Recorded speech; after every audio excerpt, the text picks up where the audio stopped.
Hello everyone, welcome to our channel test quiz. ठीक है, तो हम स्टार्ट किए अनुवांशिकी जनकों से संतानों तक, heredity from parents to offspring.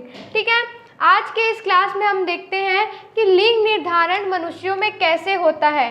ठीक है, लिंग का निर्धारण जो होता है वो मनुष्यों में कैसे होता है। तो हमारा आज का टॉपिक है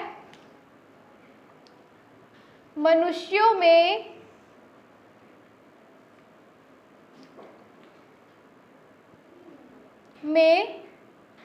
लिंग निर्धारण। लिंग से आप क्या समझते हैं, जेंडर से आप क्या समझते हैं? कोई नर है तो कोई मादा है, कोई मेल है तो कोई फीमेल है ना। तो क्या होता है, लिंग का निर्धारण कैसे होता है, कोई नर कैसे बनता है, कोई मादा कैसे बनती है। तो क्या होता है, जो हमारे जो गुणसूत्र है उसका ये कारण होता है, उसके कारण ही लिंग निर्धारण होता है। लिंग का निर्धारण हमारे गुणसूत्रों पर ही गुणसूत्रों के कारक पर ही निर्भर है। जैसे कि मैंने आपको प्रीवियस क्लास में बता चुका है कि जो हमारे मनुष्य होते हैं उसमें 46 जोड़े गुणसूत्र के 46 गुणसूत्र होते हैं, जिसमें 23 जोड़े गुणसूत्र क्रोमोसोम प्रेजेंट होते हैं। कितने गुणसूत्र, कितने क्रोमोसोम प्रेजेंट होते हैं? तो जोड़ों में बात करेंगे तो 23 जोड़े।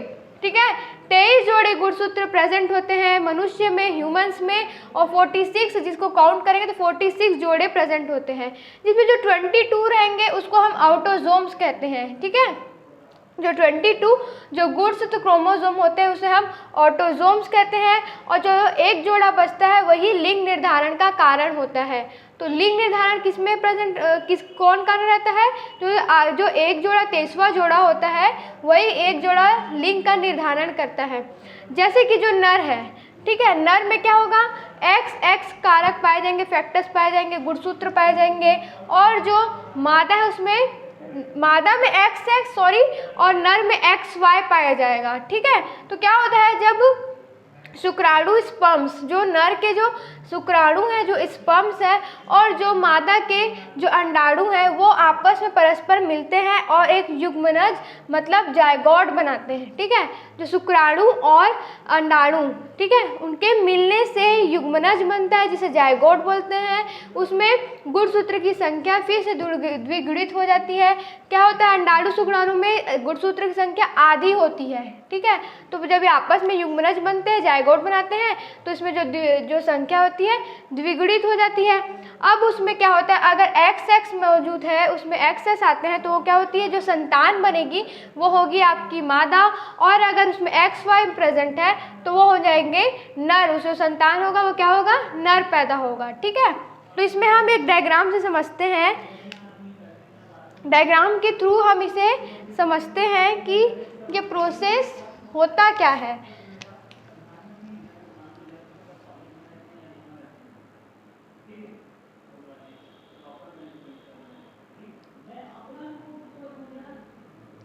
ये माना कि नर है, ठीक है,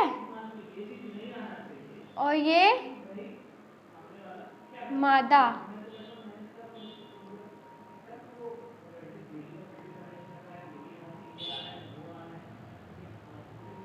ये मादा है। इसमें जैसे मैंने बताया कि नर में क्या क्या प्रेजेंट होगा, XY गुणसूत्र, और इसमें मादा में XX होगा। तो ये हो गए हमारे पेरेंट्स, माना कि ये पेरेंट्स है, हमारे जनक है। अब इनसे जो संतान बनेगी तो उसमें क्या संभावना रहेगी, कैसे संतान बनेंगे, लिंग निर्धारण कैसे होगा। तो अगर इसके X और इसके X मिल गए, इसके X, इसका एक X है ना, इसका X और इसका X मिल गए, तो ये क्या बन जाएंगे, मादा। ठीक है, संतान, और इसके Y और इसके X मिल गए, तो ये क्या बन गया, XY मतलब नर। तो मान लो इसकी 2 संतानें हुई, माना कि इसकी 2 संतानें हुई, इसमें अगर इसको सिर्फ प्रेजेंट किया गया है कि अगर माना इसके X गुणसूत्र और इसके X जो मिलते हैं तो उससे मादा बनेगी, और माना कि इसके Y मिलते हैं और इसके X अगर आते हैं तो नर बनता है। ठीक है, तो क्या हुआ, बेसिकली आपको ये पता चलता है कि जो XX जिसमें प्रेजेंट होते हैं वो हमारी मादा का लिंग निर्धारण करेंगे, और जो XY बनेंगे उसका क्या होगा, नर का लिंग निर्धारण होगा। ठीक है, अब नेक्स्ट इसमें हम पढ़ते हैं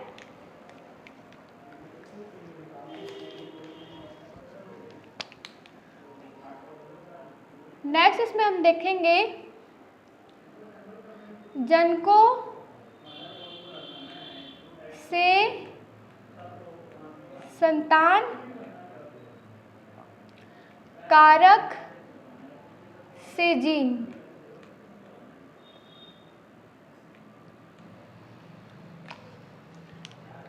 ठीक है, तो ये जो हम ना हमारा जो प्रोसेस है उसको एक बार रिवाइज कर लेते हैं कि मनुष्यों में लिंग का निर्धारण, ठीक है, कि कैसे लिंग का निर्धारण होता है, कैसे नर बनते हैं, कैसे मादा बनते हैं।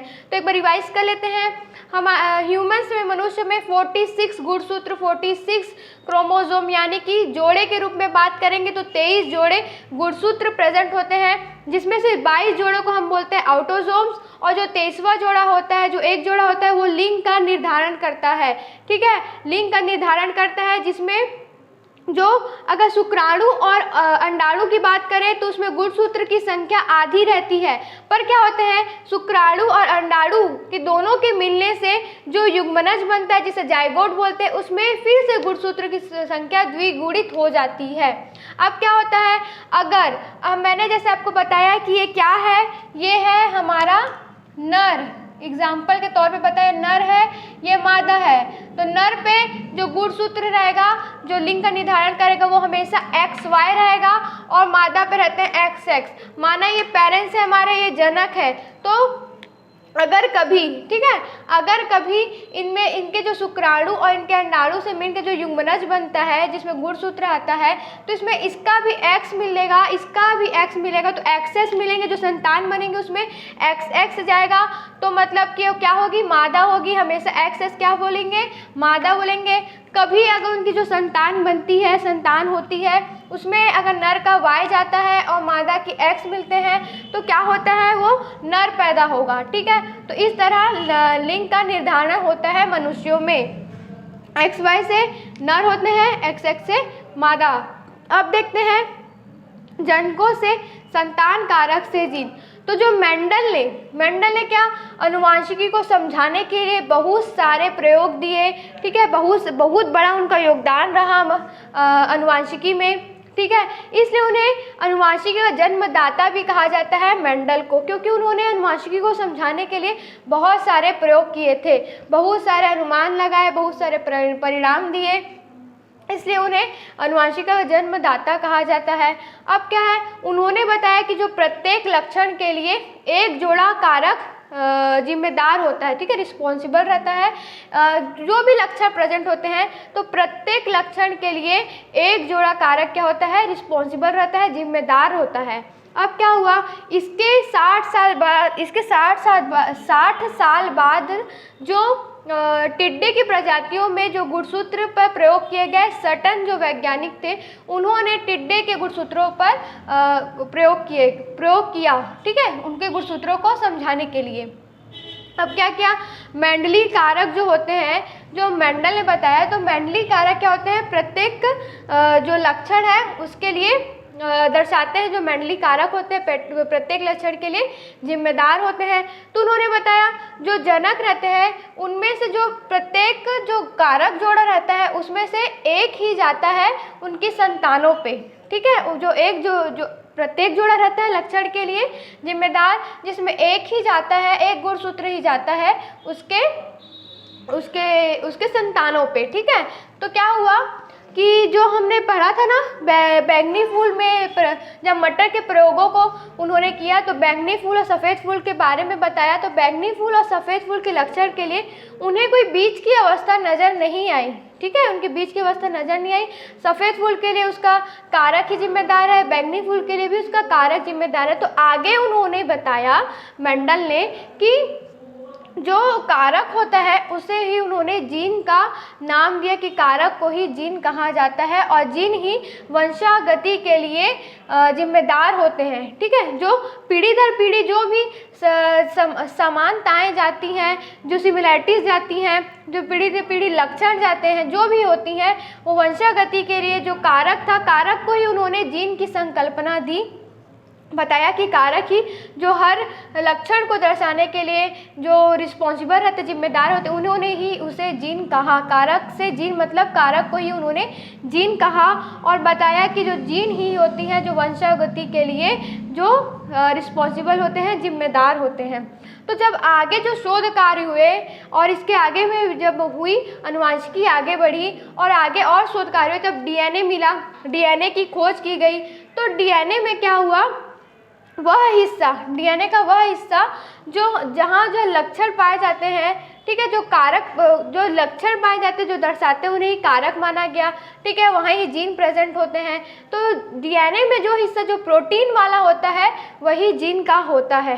ठीक है, और जीन ही लक्षण को निर्धारित करते हैं और लक्षण को आगे वंशागति के लिए उसके लिए उत्तरदायी होते हैं।